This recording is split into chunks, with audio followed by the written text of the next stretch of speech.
An agoraphobic woman starts to spy on her neighbors and witnesses something she should not have. She now has to decide whether what she has witnessed is the truth or just a part of her illusion. Anna Fox lives in a house in Manhattan brownstone along with her cat Punch. She is a child psychologist who lives alone after separating from her husband Edward. He, along with their daughter Olivia, live far away from Anna. She talks to her family daily. It is Monday. Just like usual, Anna starts her day by talking to her daughter Olivia and asking her about her plans. She asks Olivia to remind Edward to pick some pumpkins up for her as Halloween is soon to arrive. While talking to her, she takes some medications for her problem along with starting her day. After talking to Olivia, she passes the phone to Edward. Even after their separation, the relationship between the duo is great. Anna shares about the new family that has shifted into room 101. Anna describes Russell's family as white. Edward encourages his ex-wife to leave the house today. Anna suffers from agoraphobia, and hence there are 2 doors between her room and the main door. Whenever she gets a parcel for herself, Anna opens the main door for the delivery man. The delivery man then places the parcel in front of door number 2 where Anna slides the necessary money for them to take. Only after the delivery man shuts the main door, Anna opens door number 2 and collects her parcel. Edward continuously encourages Anna to get over her fear and leave the house, but Anna remains hesitant. Her housebound state leads her to observe all the movements and her neighbors from her second-story window. That's how she learns about the Russell family. Anna meets with her psychologist, Dr. Carl, weekly. Dr. Carl knows about Anna's behavior of spying on her family since the last 2 sessions. All Anna wanted to do is talk about her medication, but Dr. Carl smartly changed the topic and they ended up talking about her neighbors. In the middle of session number 2, Anna gets defensive when all Dr. Carl prefers to talk about her neighbors. Even though she gets defensive, she informs Dr. Carl about the Russell family and how they are originally from Boston. The family includes husband and wife, Alistair and Jane respectively, along with their teenage son Ethan. Alistair is said to be a banker, but when Anna stalks the man online, she finds nothing about him. At the end of their talk, Dr. Carl calls Anna depressed as, according to him, curiosity is evidence of a deceased depression pattern. Anna just laughs it out. He decides to have a talk with another doctor named Dr. Kenner this week, considering he could not get Anna to step out of the door for the last 10 months. The smile on Anna's face fades. After the talk, she takes several types of medicines with wine, something she is not advised to do. Anna also shares the incidents and the frustration with Edward, but Edward calms her down by saying Dr. Carl is doing what's best for her. At night, Anna sits by the window.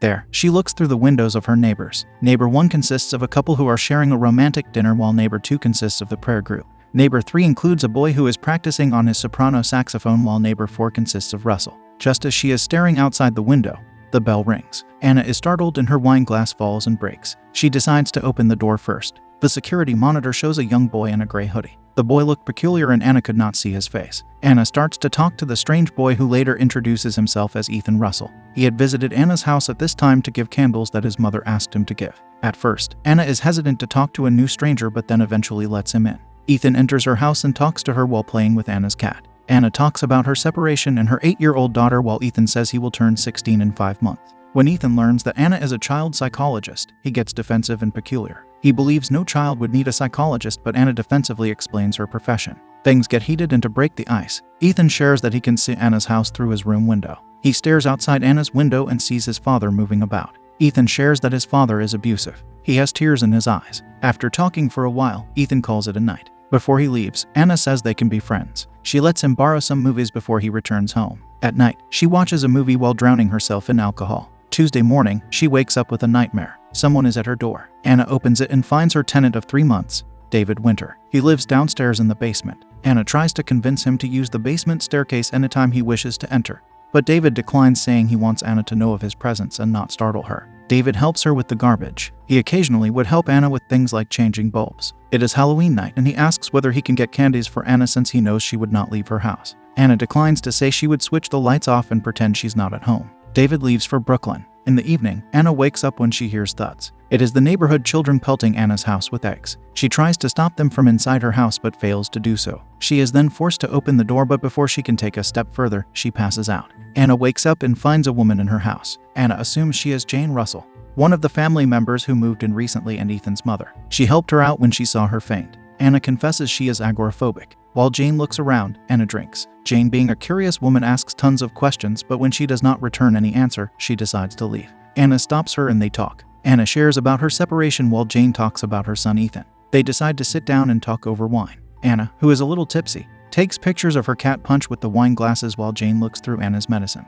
Anna appreciates Jane's earrings, and Jane in turn tells her it is from an old boyfriend, adding that her husband Alistair has trust issues. Before leaving, she draws a picture for Anna and gives it to her. After some time, Alistair comes by to ask whether any of his family members came by around that evening. Anna denies it, saying she has been alone the whole evening. Just as Alistair is about to leave, Anna asks him to thank his wife for the candles Ethan had brought for her days ago. Alistair nods his head and leaves. Wednesday morning, she wakes up with some sounds. Cautiously, she walks downstairs while simultaneously calling 911 and informing them about a presence in her house. Just as she is about to enter the main room, she finds a presence that startles her. She screams but realizes it's her tenant David. She hurriedly informs the 911 operator that it is a false alarm and cuts the call. Anna asks what David is doing. David says he is helping Alistair with the boxes and hopes to find a box cutter in Anna's kitchen. She hands him the toolbox. David informs her that the skylight is molding and is bound to break, which is unsafe for Anna. She says she will call someone for help later. At night, she hears a scream coming from the Russell home. She calls Ethan to ask how things are. Ethan just keeps saying they're fine while trying to control his sobbing. He then cuts the call. Anna sees Jane walking out of the house while Alistair walks around the room in anger. She calls Alistair too, but he declines. Anna hurriedly walks over to the basement and asks David about the scream. David, too, declines to hear anything as he is listening to music.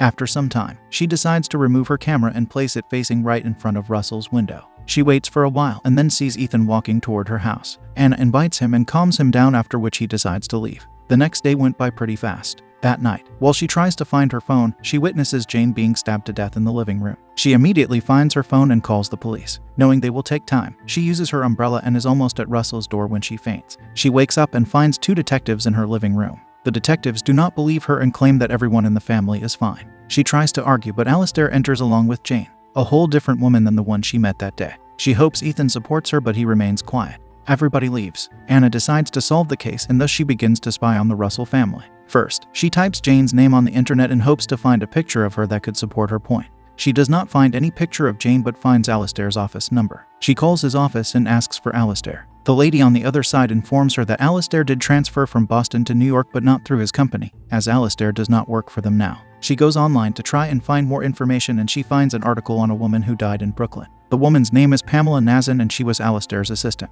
The timeline between the death of the woman and the Russell family shifting matches. Anna suspects Alistair left Boston because he was behind the elimination of the woman in the article. She calls a few more people, but there is no breakthrough. She then hears something from downstairs. On reaching the basement, she finds David's mail. When she goes through them, she learns that David was once in prison and broke his parole conditions. David enters and finds the mail in her hand. He angrily confronts about it and confesses that he was in jail for a bar fight. He violated his parole since he is supposed to be in Massachusetts. Anna leaves, ensuring her door is locked. She starts to take pictures of the Russell family. At the dining table, all looks normal except Ethan. He looks distressed and scared. While doing so, she receives a call from the other Jane, who warns her. The next morning, while finding her cat, Anna heads downstairs to the basement where she finds Jane's earring. She tries to talk to Edward, but they get into an argument as Edward feels Anna is not in the right condition. She finds Ethan all alone and calls him to confront him about the situation. Alistair finds Ethan at her place and gets furious. He slaps Ethan and warns Anna to stop. The next day, Anna keeps it to herself. At night, she receives an anonymous email with a photo of her sleeping.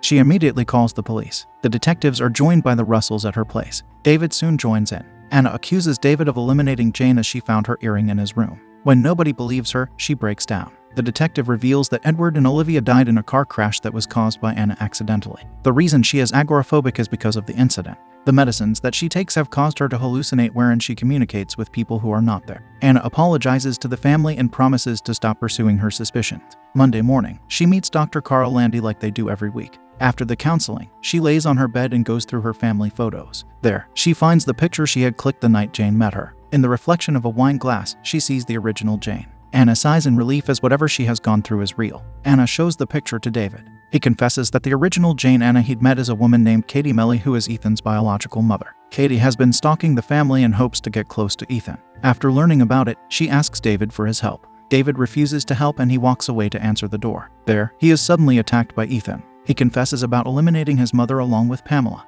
and admits that he has been going through Anna's house through the week with her key and was able to take a picture of her sleeping. When Anna asks why he eliminated the ladies, Ethan answers he just felt like doing it. She tricks him and smashes a bottle of wine on his head. She runs away with Ethan right behind her. David tries to slow Ethan down but is eliminated. Anna is followed by Ethan to the roof where he manages to stab her with a small rake. Anna knows she has to fight and she pushes him through the moldy skylight. Ethan is no more. Anna wakes up in the hospital with the detective beside her. He says Alistair and Jane are in custody. Jane confesses everything to them and the detective apologizes to Anna. Katie's body is also located. Time passes by. 9 months later, Anna walks through her empty house. She moves out with Punch, but not before saying goodbye to Edward and Olivia for the last time.